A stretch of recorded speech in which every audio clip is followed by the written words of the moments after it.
Let me tell you how quickly a dream can turn into a nightmare. I mean the kind that cracks you open and spits you out a different person. When I think back to the first day Lily and I moved into Willow Creek, I remember this ridiculous hope fluttering in my chest, like maybe after all the years spent jumping out of helicopters and watching my own back, this was going to be peace. We'd saved every cent and we bought this cute little house. Green lawns, picket fence, the works. Lily, 6 months pregnant, kept rubbing her belly, beaming. Our boy is going to grow up safe here, Jake. I wanted to believe it so bad. Even though right from the start, something about this place felt off too perfect, you know? And the rot at the core. Karen Whitmore, the HOA president. You ever meet someone whose smile is like a shark's nothing behind it but hunger? That was Karen. She greeted us with this clipboard and that icy little grin. Welcome to Willow Creek. I'm sure you'll follow all our rules. We work hard to keep property values high. She didn't even bother pretending she liked us, just laid out her power on the porch like it was her favorite centerpiece. First letter landed 3 days in our mailbox, was apparently unapproved. Replace it or get fined $200. I measured that damn thing, it was new and straight, but Lily just laughed. She thought it was some harmless HOA nonsense. Next week, a ticket for my truck supposedly parked 6 inches too far from the curb. I measured it. It was fine. $100. Lily begged me, just pay, honey. I don't have the energy for a fight.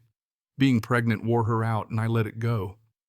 But those letters never stopped. Wrong Color Flowers trash can left out an hour-late oil stain on the driveway that only Karen seemed to notice. By her 7th month, Karen started showing up herself, clipboard in hand. Every visit she found. Something else. Garden hose visible welcome mat, the wrong shade grass half an inch too long. One Monday morning I just left for work when Lily called me, voice shaking. She came inside Jake. She just walked right in and started judging the curtains, the couch. Said we should have researched the neighborhood better. I told Lily not to let her in again, but Karen was sneaky, always had some excuse, like checking if we'd fixed her last complaint. She even accused Lily of faking her pregnancy to avoid HOA duties. You know what I mean? Who says that to a woman? I started keeping a journal, jotting every twisted thing Karen did or said. Still, Lily tried to keep the peace. After the baby, we'll figure it out. I just want calm right now. But Karen wasn't interested in calm. She ramped it up, telling Lily our truck looked aggressive, that we didn't fit in. At one point, she flat out called us trash during a confrontation about leaving a stroller on the driveway for more than an hour. $500 fine, or face eviction. I almost marched over to her house, but Lily stopped me, afraid she'd spin it into a threat and have me locked up. After the baby, we'll fight, she said, managing a tired smile. That was the last normal day I ever had. The night everything burned, I was at base running a training op. I'll never forget Mrs. Patel's call. Voice shaky, terrified. Your house is on fire, Jake. It's all burning. I called 911, but I broke every law in the book racing home. Could see the glow 3 blocks out. My house was gone, flames lighting the sky. Firefighters held me back while I screamed for Lily. My pregnant wife was inside. They told me no one could have survived. The whole world just disappeared. Next day, the detective tells me this wasn't some electrical short. Gasoline arson murder. Any enemies, he asks. I hand him my whole file on Karen. They question her, but she's got an airtight alibi. 12 book club ladies swearing she was with them. But I knew. And when Karen had the audacity to show up at Lily's funeral standing in the back with her fake sad mask, I nearly lost it.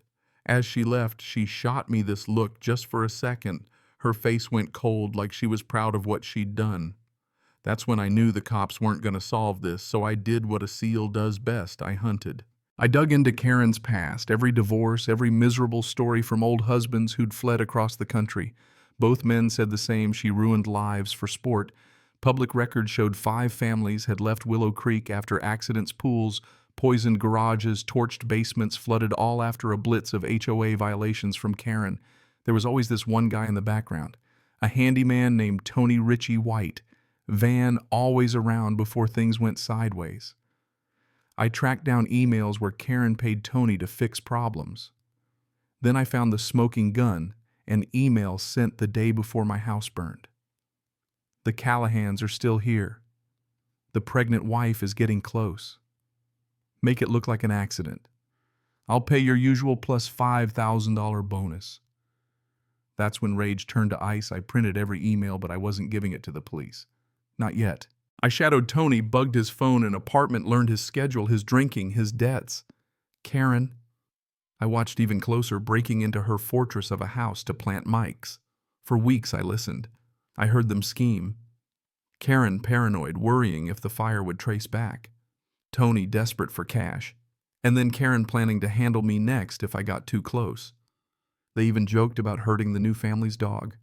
I had enough, but I wanted them to destroy each other first. One freezing night, I cornered Tony behind his bar, played him a recording of his own voice bragging about the fire.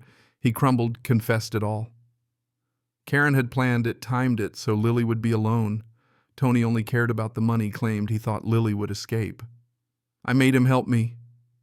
He called Karen, pretending he wanted to meet, scared she'd rat him out. She agreed, midnight Riverside Park, bring cash. I was there too, recording every word. Tony, shaking, tells Karen he's scared. Karen, cool as ice, just says, the Callahans didn't belong. They were trash. That woman's baby would have grown up just like them. Tony starts crying. Karen admits she paid him, admits she wanted us gone, and as she says it, I step out. You're right, Karen.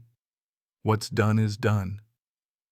Her face drops, first time I see her mask break. I tell her it's over, every confession on tape. She loses it, spits venom even then. You think you've won, your wife is dead, her baby's dead. But I just smile and step aside as the police close in, Detective Rodriguez reading her rights. Tony turns state's witness. The whole story blows wide open. Courtrooms packed every day for her trial. The jury hears Karen, in her own words, call my wife and unborn son worthless. They hear about every family she tormented, every dirty job she hired Tony for. Karen's lawyers try the insanity card, no dice. Verdict comes down guilty on all counts, life without parole. Tony gets 20 years. Even as they drag Karen out, she spits, "You ruined the perfect neighborhood." And I realize she'll never change, but at least she'll never hurt anyone again. What came after was harder. I sold the burned lot, couldn't stand the ghosts, and started over, but I couldn't let what happened to us go unnoticed. I started a website, HOA Justice, told the whole story, invited others to share theirs. Within weeks, hundreds of people reached out, families bullied, bankrupted, broken by HOAs just like ours.